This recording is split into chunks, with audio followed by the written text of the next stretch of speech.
Think about how you were raised. Maybe you had a lot of siblings, maybe you were an only child. Maybe you went to church, or maybe you went to protest marches. Now think about someone who was raised basically the opposite way you were. If they're in your generation, you probably are a lot more mutually intelligible than someone a few generations past who was nonetheless raised like you. If I were blindfolded and spoke with 20 people for 10 minutes, I think I could place them generationally easier than I could politically or religiously or their birth order. I've seen a few comments on my videos arguing that generations don't really exist. Get with the program, Casey. They're like astrology, they're fun to talk about but don't really mean anything. And the metric they're alluding to see if generations are real is prediction. Predictive is what makes something scientific. So for example, in psychology, the Big Five is accepted as scientific because it's predictive, meaning if you know someone's Big Five personality traits, you can predict how successful they'll be at work or how depressed they'll be. Obviously, to an extent. But you can't do that with Myers-Briggs or on BuzzFeed testing which How I Met Your Mother character you are. Those are pseudo-scientific, as much as I am Barney. Fun fact, I played young Barney in How I Met Your Mother. But I'm gonna put that to rest today and demonstrate how you are much more a product of being a Zoomer or a Boomer or, heaven forbid, a Millennial than anything your parents did to raise you. When fond recollection prevents them to... Of course your parents matter, of course. However, statistically, they don't. In terms of your long-term personality, happiness, success, intelligence, and health. You know, couple things. At least that's what 40 years of twin adoption studies tell us. But caveat, this research is robust, but it comes from first world parents. And if you're the kind of parent who will participate in an adoption study, you're probably not with the Manson family! Meaning, parenting does not have an impact on you in the long term, assuming your parents are within the normal range of strict to loose parenting. Economist Bryan Caplan has a book called Selfish Reasons to Have More Kids, where he demonstrates that metrics parents most want to influence their child on, like the aforementioned happiness, success, health, and intelligence, parenting has basically no effect in the long term. Happiness studies found that identical twins raised apart are actually more similar in happiness than identical twins raised together, demonstrating their parenting did not play a major role because they were raised apart. Another study looked at orphans from the Korean War and found that for every year extra that their adopted mom went to school, the kids would go to school for about 5 more weeks, demonstrating the small long-term effect of parenting on education. And for the father, it was practically no increase at all. So I guess we just follow our moms. Another study with thousands of adopted children found no effect of adopted parent IQ on the IQ of their kids, but found a moderate effect of the IQ of the kid's birth parents in terms of how that kid's IQ turned out when he was an adult. And famously, the upshot of this in Brian's book is that you don't really have to do anything for parenting. You can just leave your kid in a closet and they'll be fine. Just throw in some oatmeal or Honey Nut Oats every Wednesday night. No, basically what he said is that if you're sufficiently competent as a parent that, let's say, an adoption agency would accept you, or you would join a parent study theoretically, well then, however you parent within that normal range of being extra strict or extra loose isn't going to have much of an effect on the long-term metrics that most parents want to influence their kids on. He compares it to your spouse. If you marry someone, if you marry your wife and you constantly try to change her and mold her, maybe you'll have some kind of effect, but you're really not going to change the person that she's going to be in the end. And he says it's the same thing with kids. However, we have the illusion we can mold them more through nurture because when they're real little kids, like if you teach your 6-year-old to punch every Hungarian, then they'll probably be a lot of Eastern Germans with face injuries, but in the long term, they're not going to adapt that into their personality. They're less like putty and more like flexible plastic that can bend into shape for a while, but is going to snap back. So he says don't go too hard on parenting because people today feel like you need to mold your kids into this perfect specimen that a college application will be looking for in 18 years. Professor Kaplan talks about how he would go to a Taekwondo studio and he'd go up to one of the moms and be like, wow, like you're here every week, so you must really like taking your kid to Taekwondo. And she looks at him like he's the second coming of Buddha. She goes, what? No, I hate this shit. And Brian's like, oh, okay, so then your kid must really like Taekwondo. Kid turns around from his karate lesson. He's like, what the I hate this shit. And Brian's like, okay, wow, so are you sponsored by the karate studio? Why are you here? And the mom is trying to explain to stupid Bryan Caplan that he goes to Taekwondo lessons so he gains the fortitude and strength of character that'll eventually make him successful enough to grit through life and become the CFO of Diet Pepsi or whatever. It is the real motivation for a lot of why parents and kids, neither of whom want to go to soccer practice, still go every week. And it's almost an open question. I think it's a bit far-flung, but We didn't really know if that was true until now, where we know that it's not true. We've looked at the adoption studies, and that is just not borne out in the research. So parents or future parents, you can take it easy, because whether your kid becomes the CFO of the Pepsi Corporation is not in your hands. So just let them stay home and watch the Thundermans. No. Don't do that. Someone else pointed out that I thought was really funny was this also implies that, like, if you have more kids and they're sort of set at birth and you're not really going to influence them, then it'll just up your likelihood of having, like, a kid who's really famous or changes the world. And the example is Christy Brown. So Christy Brown, who famously wrote My Left Foot, made into the Daniel Day-Lewis movie. He came from a family of 20. Like, his mom was in, I think, like, the top 50 most fertile women in the world at that time, at least in the Western world.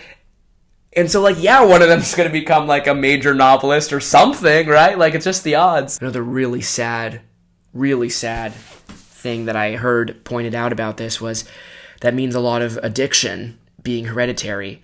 You've seen for the first time, like, the terrible deaths from fentanyl and drugs have started to decline in the United States. And America hasn't been doing a good job of helping these people or preventing anything like that from happening. So some of the theories about why it's going down is because a lot of the people who are susceptible to this harm and terrible situation have died.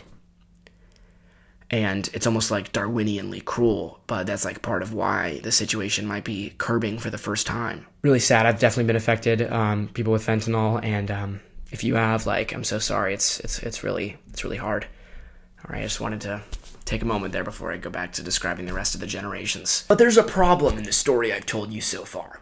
Because today, people are very different than they were 100 years ago, let alone before that. In terms of physical health, mental health, political beliefs, right? 100 years ago, a lot of people in America would be shorter due to malnutrition. That's very uncommon today. A lot of people would think that racial science is an accurate way to organize society. A lot of people would have thought the Emoji Movie is the peak of civilization. That's a modern flaw. But a lot of people would have thought, you could have 10 kids and throw them in a forest and have them come back by dinner and they'll be fine, like they were all in the Bryan Caplan style. And today, kids are supervised until they're like 15, so clearly things change. I even saw this moment where a conservative talks about how, like, no people on the left have a ton of kids. And he says, imagine if you have a bunch of kids and you're, like, protesting Free Palestine with your 12 kids. Did you ever see a family of 9 kids and the parents are Democratic activists? I really wonder if there's one in the United States of America. But this wasn't even true, even just like a few decades ago. RFK, one of the most famous liberal icons of the 20th century, had 11 kids. So clearly things change. What gives? What gives is your generation. You are much more shaped by your generational attitudes than by your parents. On the number of kids thing, think about Martin Sheen, who, just like RFK, is sort of a liberal activist icon, was one of 10 kids. And he loved it. He said he wouldn't trade it for the world. He has the best memories with his siblings. But I wouldn't change it for the world. Mm-hmm. They were the greatest group of people that I could ever have hoped to have grown up with, and I adored them, all of them. So, theoretically, if how you grew up influenced your values, well, then he would have 10 kids. But if your generation predicts more of how many kids you'll have, like I am espousing right now, then we can predict that he won't have more kids. And what do you know? He had 4 kids. And then his son Charlie Sheen had about the same number, and then Charlie Sheen's daughter had 1. Okay, so it's going down on a Tuesday. Oh, God, that was way too millennial for me. Oh my God. But, like, why? Your parents love you. Most people in your generation don't. Like, why are we shaped by our generations and not our parents' will?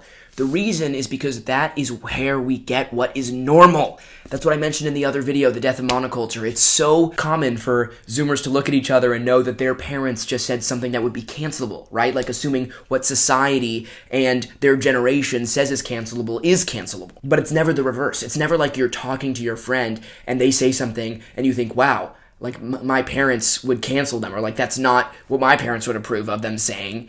We look to the culture as our standard bearer. And this is because we're in an industrial society where values interact and coagulate in big cities and then trickle down. It's like, imagine if you live on a farm. You really would still get your values from your family, and they would also be reinforced by, like, the billy goat next door. And, like, there's this funny clip of someone visiting an Amish farm, and the kids don't know who Tom Brady is, right? That makes sense. They're far from industrialized society where the values of the big city is the norm. And also with more people, more values in big cities, values will shift much more rapidly than when it's you and your billy goat trying to tell your whole town farm that you got trouble right here in River City. Trouble! Right here in River City. So to concretize this even further about the consequences of this, here are 5 things that are very different by generation, but are pretty consistent no matter how you were parented. The first one, right, is obvious: lingo. If you had strict parents, if you had more liberal parents, the slang that Gen Z knows, like she's him or the Rizzler, oh god. A Gen Z will know what that means more than like a boomer, even if they're raised like as a liberal boomer. Like on that note, my friend knew this guy who was applying to medical school, and like some of the questions, like it was a pretty like woke questionnaire, and this poor guy came from like a sheltered town in the south, so my friend helped him avoid a nuclear disaster, the likes of Chernobyl, in terms of applying to woke medical school, because his friend used the word melting pot. And my friend was like, dude, like, melting pot is canceled. You cannot say melting pot. Like, no boomer would have caught that. Like, the most lib boomer, like, you know, like James Carville or Nancy Pelosi, like, they'll say melting pot. You know, they haven't gotten the memo. And then, of course, political movements more broadly, like that kind of language, right? Like the Zoomer leftists, where are they? Like, they're part of Antifa, or, you know, they're canceling slave owners. Like, let's shape this country and make it better. Let's change it. Let's start a country in Oregon called Chaz, whatever it is. And the boomers are like, no kings. Please, no kings. Like, they're just like, have you seen the No Kings protests? Like, they're all so old. Like the Zoomer leftists are like, we're not with them. Like, it's like a different language. The second one is priorities. And this is different than politics, because like liberal or conservative, boomers would have families and kids much younger than us. But Zoomers, you know, is like a combination of things that have changed for our generation, like technology or economics. We're not. Our standards of expectations of having kids and families has been much delayed. A third one, and this has been researched extensively by Jean Twenge, is our view of childhood being prolonged, and prolonged emotional maturity and development, if we develop it at all, is a consequence of the ways we grew up. And here's a clip talking about that and why it's so different for us. Childhood really does last longer now. Kids are not as independent. And when they get to be teenagers, they're just less likely to do all of these things that adults do and children don't do, that kids don't walk to school by themselves as much. And then when they're teens, they are more reluctant to get their driver's license or to go out or to date or have a paid job. And then by young adulthood, takes longer for people to settle into a career and get married and have children. The Gen Z kids are often called the latchkey kids because they were the first generation who grew up with second-wave feminism, with that both parents being out of the house and they would just have a latchkey to let themselves in. And that made them grow up quicker in different ways than we are forced to today. That's why, again, like liberal or conservative, you can predict someone's age at first marriage much better by their generation than by their parenting styles or their politics. So if you were born in 1942, chances are your age at first marriage was like 21. Versus if you're the most conservative MAGA person today, you're probably getting married at like 28. Like Nancy Pelosi is a liberal icon who was born in the early 40s and she got married at 23. Mike Johnson and Stephen Miller are two very right-wing American politicians who are known for their conservatism and their religiosity.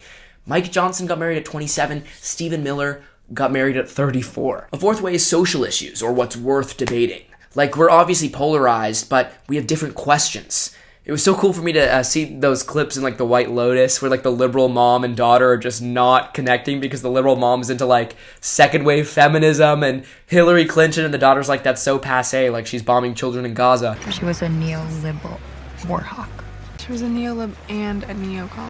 I'm sorry, did you say Hillary Clinton? Something about Hillary Clinton? Nothing, Mom. Oh, was that the trendy thing they're teaching now? Hate on Hillary Clinton. Mom, don't get triggered. Hillary Clinton is one of the most influential women of the last 30 years, and many women in my generation very much admire Hillary Clinton. Okay, don't worry about it, Mom. We all love Hillary Clinton. It's really interesting, like, the most liberal girls at college don't speak the same language as the liberal boomers of yesteryear. The girls, like, I've talked to at school, like, they don't really identify as feminists. It's not because they're anti-feminist, but it's almost like a passé term, like it's almost like an antiquated thing. Like, maybe if they thought about it, sure, but, you know, if you ask them like Black Lives Matter, that'll be much, much quicker of a response. I just did a trivia night at my college, and none of the girls knew who Gloria Steinem was. And this is borne out by the statistics. The practice of women not taking their husband's last name peaked in the 90s, and it's actually been going down. It's a bit lower now. And finally, a fifth way is, like, interests and hobbies. It almost goes without saying, but obviously, Zoomers spend more time on TikTok than Boomers, but there's also more subtle ways, like Gen Z drinks a lot less alcohol and has a lot fewer one-night stands than the Millennials or the Boomers. Like, the boomers obviously are more into solitaire and Facebook and owning homes that cost them like half a banana peel and then walking uphill to school both ways. So we can see these clear differences that are much more predicted by your generation than anything else. And remember, predictiveness is what's used to determine scientific reality, scientific truth. So what are these generations? What's their deal? The first generation ever is the lost generation. This daring young man on the flying trapeze, his actions are graceful, all girls he does please, and my love was stolen away. And why was the lost generation the first generation? Well, I'll tell you. It was the second industrial revolution that did it, which allowed consumerism for the first time. Like, for the first time. Like, when you needed, like, food or a new coat, you could go to the store. Before the lost generation, you'd have to, like, go and, like, offer your neighbor's cow for his, like, piglet or something like that. There would be, like, a marketplace, but it'd be very informal. Here, there were actually dedicated stores. Like, that became the norm. How convenient. That really modernized life, as you can imagine. But then this lost generation was traumatized by fighting in World War I, and they felt almost purposeless afterwards. Because you can imagine, like, Europe for 300, 400 years was, if full of anything, full of meaning. Europe really believed in itself, right? Famously read Rudyard Kipling, who wrote The White Man's Burden, about how European values are so good and so civilized. It's the duty of every good European to gift those out of benevolence to the non-Europeans around the world. This was also when the British Empire was close to its height, and America to a degree, but most of the European countries were colonizing the world. Say what you will about colonizers, but they believe in themselves. They believe in their mission. After World War I, where Europe fought itself, which it hadn't done in, like, hundreds of years since the wars of religion, people started thinking, like, is this whole Europe thing worth it? Is it worth all this death and destruction? World War I was way more brutal than any that had come before it, with trench warfare and advances in tanks and guns. Ernest Hemingway surveyed his contemporaries and said, "You are all a lost generation." They also faced the Spanish flu, rapid urbanization I talked about earlier. That was disorienting. Right? You can think about the decay in Charles Dickens' novels that are all about the terrible abuses of people in factories, especially children. Well, that's this era. That's the lost generation, who a lot of people wanted to live in the cities because, you know, they were still richer and better taken care of than in the countryside, but the jobs were terrible. People lost limbs, and this whole way of life was brand new. Cities were becoming the norm, and people didn't know what to make of it. People were lost. Remember how I told you that it's the industrial revolutions and cities that make generations possible? Well, it makes sense that only on the heels of the second industrial revolution do generations begin. You hear a lot about major figures of the lost generation like Ernest Hemingway, Gertrude Stein, T.S. Eliot, James Joyce, going to Europe, going to France. Well, they were also disillusioned with the culture that they knew, that had given them everything when everything was thrown into the air, when everybody was fighting each other and the world was going to pot. This is also why there was a big advance of modernism and postmodernism, where art started to lose some of its original intents, and because people just didn't know what to do anymore. They're like, this whole system, like, let's just throw some paint on a canvas and I'll just do that instead. Or put up a urinal or a rock. I don't want to do art anymore. This whole thing's a joke. Remember, this is where The Sun also rises and The Great Gatsby, right? Like, two novels very critical of America and the American dream being a facade. Like, no one in the 1850s was writing, hey, this whole American dream thing is a sham. Like, let's get out of Dodge. But a disappointment in pre-war ideals of God, country, and family led to this precursor of the 1960s in the 1920s. 1920s where all the flappers were getting it on with the invention of jazz, and sex got a little more promiscuous, though of course it was limited because there was no birth control pill or access to abortion. And people were like, we gotta throw away all these traditional notions of morality because they didn't work, so let's just party. Another haunting consequence of World War I shattering everything that all of Western civilization had believed in for hundreds of years was people starting to turn to alternative.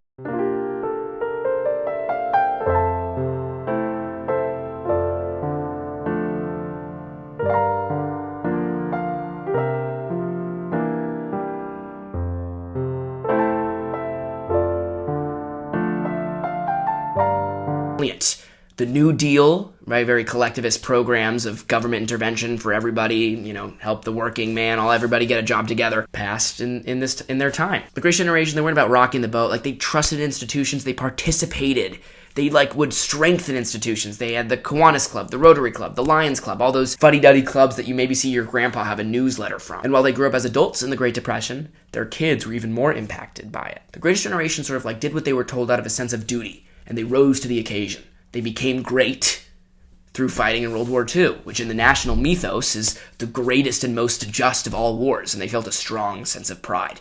You can think of John F. Kennedy, who demanded America break boundaries and go into space and defeat the Soviets, and always kept a coconut on his desk from when he was marooned while fighting for America in World War II.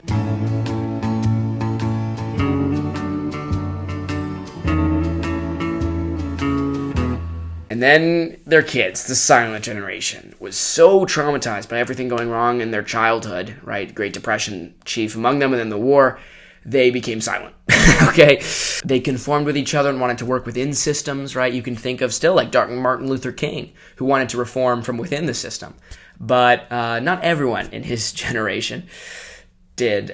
So remember how the lost generation was so disillusioned that they started considering new stuff like fascism? Well, part of that might extend to extending the idea of suffrage or rights to certain maybe potentially oppressed groups, including women in suffrage or the beginnings of civil rights. Well, their kids saw that, right? The kids of the silent generation saw them doing that. The Greatest Generation didn't really put it into practice because they were all chest and rising to the occasion and doing what duty demanded of them. There were wars going on. But the kids of these two generations saw this morsel of potentially progressive progress, and they grew up with it, and they saw it as the good. And so they, when they came of age, cranked that forward. And that's why you have the silent generation producing all these civil rights leaders, from Malcolm X to MLK to Bob Dylan to Pete Seeger, who really wanted to reform. Baby boomers are often seen as the reforming generation, but they were the ones who revolutionized. All the reformatory leaders of the counterculture were from the silent generation. After the war, the silent generation felt a huge post-war boom because the New Deal, which caused the Great Depression, had finally ended in the 1940s, and all the penury that everybody faced for the last 15 years was over. And the silent generation, which emphasized conformity and trying to lead a good life, and the silent generation was this first mass market target consumer audience. They had big families and they spoiled their kids and they tried to have a good life with what they could. But this prosperity would set up the baby boomers, creating a huge cultural revolution because the baby boomers grew up in this prosperity. You ain't nothing but a hound dog, you're crying all the time. We found out in the 50s that if you got up in the morning and went to work and did a good day's work, the things got better. You got promoted or you got more money, you were able to buy furniture, you could have more children, the children could have better clothes, and life just improved. We knew it was because you went to work. But I'm not sure our children realized that. They saw simply that the clothes got better, the house got bigger, the neighborhood got nicer. And I have a strong suspicion that what happened in the late 60s was that the kids who rebelled took it for granted that life would improve automatically. Now here's a major seed of the 60s. Because of their profoundly different life experiences, kids had trouble understanding why their fathers worked so hard. The way many of them saw it, their fathers were engaging in the single-minded pursuit of material comforts. As I've alluded to with, previous generations, the Greatest Generation, sort of flirted with breaking free of society's rules with the flappers, but the baby boomers, they threw away everything that existed in human history until they came on the scene and just had a party, man, right? They were free love, Woodstock, Summer of Love. Teenagers were really emerging as a distinct cultural force in TV shows, as I mentioned in my Philosophy of Kids TV video. TV shows started being directed towards teens. And this is also, the boomers are the origin of everything you associate with American high school. The popular kids, the nerds, the geeks, the prom, king and queen, clubs being a big deal, club soccer or football or whatever it is, that all comes from the boomers. At first, it was the first time you had this heavily organized, systematized high school system. Life in the suburbs was organized around the kids again. They were the center of attention, endless round of Little League games and PTA meetings, etc. So it was in the suburbs, in a certain sense, that this message about the importance and the uniqueness and the generational potency associated with these kids, I think, was delivered with real force. And everyone had money for the first time, and the trauma the Greatest and Silent Generation faced with World War II and the Great Depression, they wanted to make sure their kids never felt that way. They wanted their kids to have all of the things they never had. But the problem was they didn't give their kids the things they did have, like their sense of honor or duty or patriotism. So the boomers, they went and had a party with like no holds barred. And it was, of course, as I mentioned in the Philosophy of Kids TV video, the first time the culture focused on the kids as the object of envy. And like people start talking at this point about like, oh, I wish I was young again, doing all those fun things. Like that wasn't as much of a concept before the boomers. The culture turned toward the kids for the first time. And we talked about that in the Philosophy of Kids TV, right? Like in Leave It to Beaver, it's about the family, it's about the parents. But you get to the Brady Bunch, you get to Sweet Life of Zack and Cody even later, and it's all about the kids. Like the kids are so cool. The parents wish they were the kids, The parents are like, just there's their babysitter for the kids can do what they want because they're taking you to Cool Town. A great indicator of this focus on what the kids think and want is you can think about the Korean War versus the Vietnam War, which were fought on the same grounds for the same reasons by America. They're perfect comparisons. So like the Korean War, which was fought by members of the silent generation, was never that protested. But the Vietnam War, which was fought on the same grounds, was demolished by the boomers. Everybody like died from so much protesting. Like everyone's like, no. And I'm sure we've all heard about, the Vietnam War protests. We never heard about the Korean War protests because the boomers, want things their way. And again, not to say this is wrong. Like I personally agree with John F. Kennedy that the Vietnam War was the Vietnamese's war to win or lose. And I think Johnson, under the false pretense of the Gulf of Tonkin resolution, misguidedly escalated it and killed a lot of Americans. But nonetheless, it's interesting to see that comparison of the same war handled very differently by two generations who had a very different cultural emphasis on whose voices should be heard. And again, it's all about the generations. Like, to my point about how your parents don't make that much of a difference, like, you could be raised in the most conservative or liberal household. Okay, but it's like a conservative household is much more likely to produce a kid who protested Vietnam than the most liberal household would produce a protester of the Korean War, because the generational norm of protesting is what varied, right? It wasn't so much the parents' effect.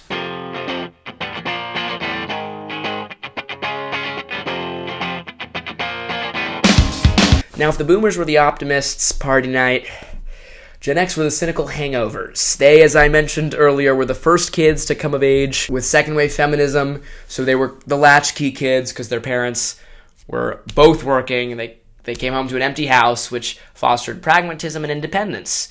And like I know a Gen X woman who talked about how like at 7 she would like ride the bus across Los Angeles. That like no parent would do in LA today. Trust me, I know. They didn't face the same relative prosperity as the boomers, and they were worried about their careers, especially because wages struggled with the labor force doubling as women entered the workforce en masse. So they started worrying about their careers in a much more direct and focused way that will have ripple effects for the millennials and the zoomers. And you can see this cynicism, right? Like you thought, like they were the prelude to the millennial cynicism that is to come. Think about what the boomers' music was, right? It was earnest if it was corny, but it was earnest. Like I Want to Hold Your Hand by the Beatles. I wanna hold your hand. And Elvis. Wise men say only fools. Gen X had like grunge and punk like Nirvana or Eminem.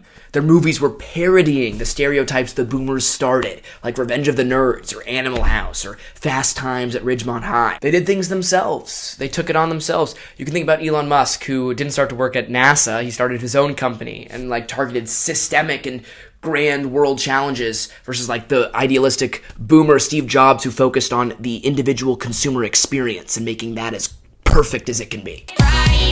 Friday, gotta get down on Friday.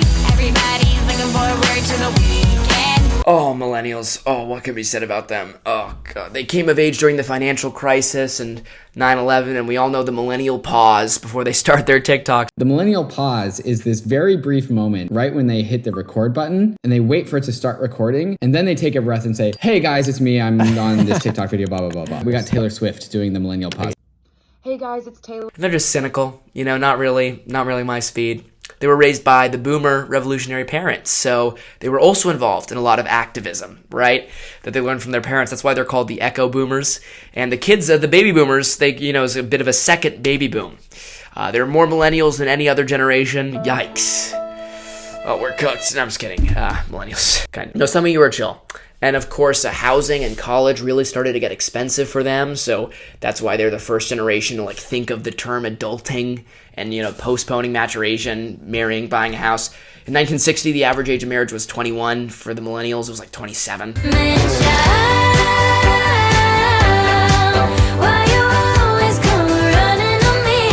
Me, the Zoomers, the good guys. Yeah, the end of history.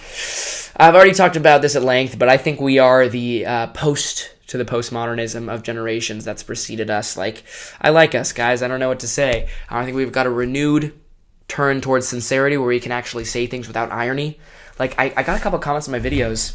They were saying something like, it's cool seeing someone just talk about something like openly and just care about it earnestly without doing it sort of ironically or tongue-in-cheek, and that's what I try, man. I just want to know the world better. But also, we were, of course, unprecedentedly lonely and mentally ill, and we're getting married even later than the millennials.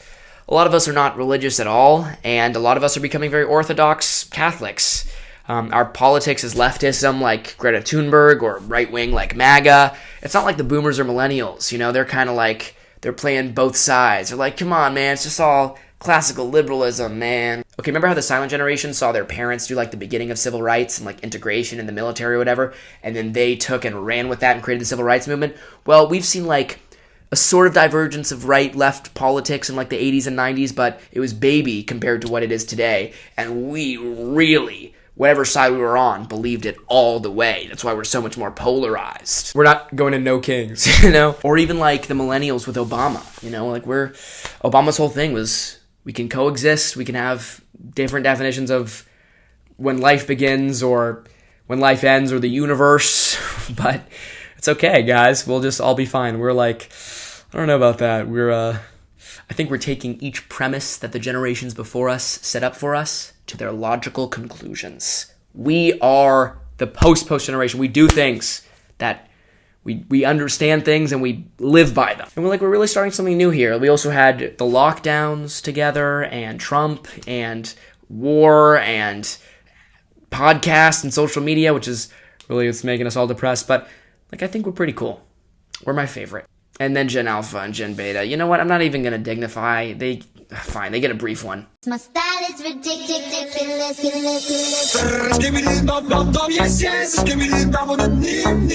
Gen Alpha, I'm worried about. Like, they're the real iPad kids. Like, Gen Z got social media, but we weren't on iPads playing Roblox every moment of every day from the very beginning. Like, you hear all these videos of teachers saying that kids don't know anything, and that if you take away their iPads for 2 seconds, they get feral. A lot of these kids don't know how to read because they have had things read to them, or they can click a button and have something read out loud to them. I just don't think these kids even care. They don't care about making a difference in the world. They don't care about how to have a resume. They don't care how to write a resume. They don't care how to write a cover letter because ChatGPT will just do it for them. I am a tutor, and these teachers are not lying. These babies cannot read. Y'all, the kids can't read. The kids do not know how to read. And I've also just, I totally like, I talked to a lot of my friends, all the fellow Zoomers, and they're all like, yeah, I'm never giving my kids a phone for as long as I can avoid it. Which is like not obviously how the Boomers and Gen X thought, because we got phones younger than that. Like millennials a bit, but I think we've really seen the rot and destruction that social media and phones have brought to us. And I think that's why we are true believers in avoiding that for our kids later on. I think Gen Alpha is the last generation to grow up without a generation of parents who really understand the dangers of these like modern technologies and just destroying your brain. Like, also you can think about this with porn. Like I was talking about in my previous videos, like, is it feminist for these young actresses who are overly sexualized and sexualize themselves? And like basically people were like, no. And I think, you know, in the second wave feminists, a lot of the, you know, like leaders were like, porn, everybody do porn. That's how we create feminism. Porn! I think there's a turn away from porn as empowering, you know, maybe as we're the OnlyFans generation. We've seen like the destruction for like guys and girls alike for different reasons for our fellow Zoomers from this porn stuff. Much more than like boomers and millennials who are much more open about porn is love, man. Like there's a feminist turn away from porn, there's a conservative turn away from porn in a much more culturally palatable way than like 20 years ago, where like banning porn would have been seen as this like moral majority Jerry Falwell Puritan move, right? Like think about it, the generations before us had The People versus Larry Flint, which is this movie about how like this pornographer is protected by the First Amendment, like porn. You can do porn because it's free speech.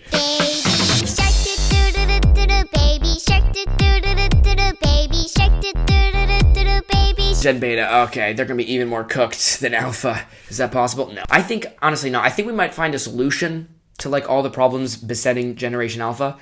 At least I hope so. Otherwise, we're all gonna die. Like, how does it get worse than Gen Alpha? Like, I gotta have hope for the betas. I gotta have hope, even though they're kind of born behind the 8-ball if they're called beta from the very beginning. Like, they're born and they're already, what a beta that baby is. And I think all the generation betas have been born in like the last 20 minutes or so. I think it's like starts this year, so we'll see how cooked they are. If you don't want to be cooked, like, follow us Zoomers. Don't follow the Echo Boomers, the Millennials, or the Alphas. Don't follow the Alphas. So I'm not going to go through like what Gen Beta is like. I'm not going to go through the stereotypes of babies. Like, I don't know.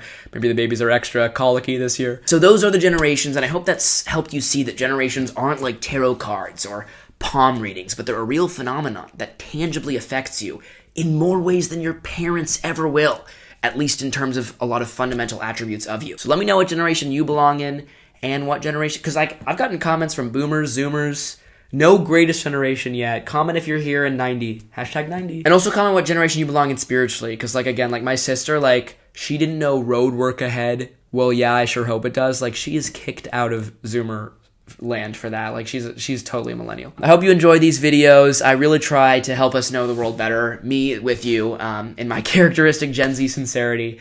If I was a millennial, all these videos would be like, ugh, generations, man, what's the deal? I guess the boomers had some post-war prosperity or whatever, man. I don't really care, man.